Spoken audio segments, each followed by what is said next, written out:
नर्मदे हर। नर्मदाई नमो प्रातः, नर्मदाई नमो निशि। नमस्ते नर्मदे देवी त्राहि मां भवसागरात्। माँ नर्मदा की पावन जयंती के अवसर पर कुछ संदेश मैं देना चाह रहा हूँ। माँ के तट पर बैठकर रेवा तीरे तपः कुर्यात् मरणम जाह्नवी तटे, अर्थात माँ रेवा के तट पर तप किया जाता है और जाह्नवी अर्थात गंगा के तट पर मरण होता है। कुल मिलाकर माँ रेवा का तट तप के लिए है, साधना के लिए है और आदिकाल से माँ रेवा के दोनों तटों पर कई ऋषि मुनि साधना में रत रहे हैं, आज भी हैं।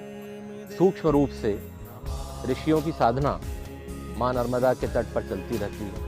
इतना पवित्र, इतना आध्यात्मिक और इतना सुंदर माँ रेवा का तट होता है, जिसका सौंदर्य, जिसकी स्वच्छता हम लोगों के हाथ में है। क्योंकि अब जैसे कि माँ नर्मदा की जयंती आ रही है, लाखों करोड़ों की संख्या में दीपदान किया जाएगा। मेरा आह्वान है सभी नर्मदा भक्तों से कि माँ नर्मदा के तट पर जो दीपदान आप लोग करें वो प्राकृतिक हों, बायोडिग्रेडेबल हों, जो आसानी से माँ नर्मदा में आत्मसात हो जाए।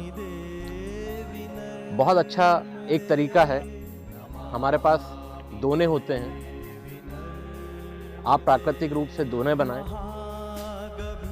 ये देखिए, बहुत प्यारा आटे का पतला सा दिया बनाया हुआ है।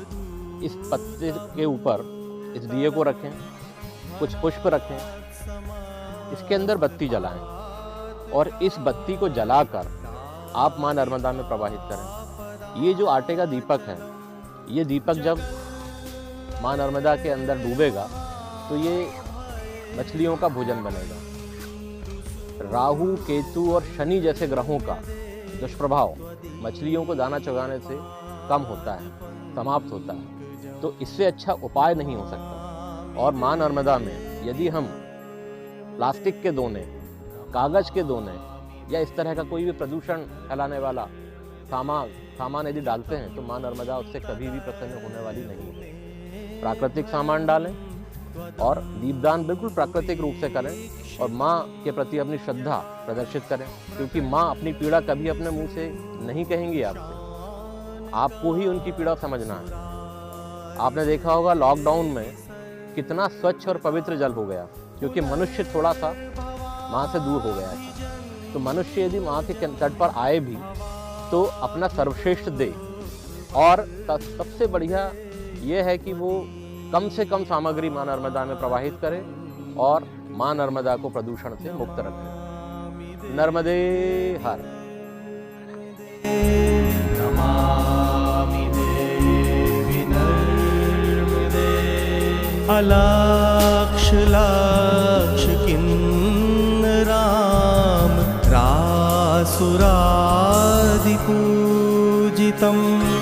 सुला